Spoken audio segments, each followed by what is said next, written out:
So unlimited replacement cost on your home, on any property, your rentals, your landlord properties, your second homes, right? What that does now is they will pay whatever it takes, no matter where the material came from, to rebuild your home. I'll give you a couple of examples. Back in the early 90s, when we had major earthquakes and fires going on everywhere, insurance companies really took a nasty hit because they used to all have unlimited replacement cost, also known as guaranteed replacement cost coverage. Well, that's all gone by the wayside because companies no longer put themselves out at that, at least not the Main Street companies.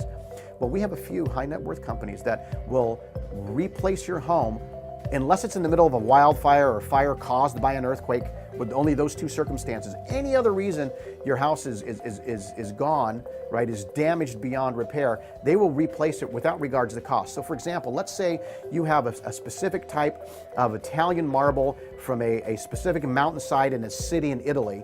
They're not just going to buy you any random type of marble to replace that in your home. They will actually pay whatever it takes to go over back to that location to bring you that same marble.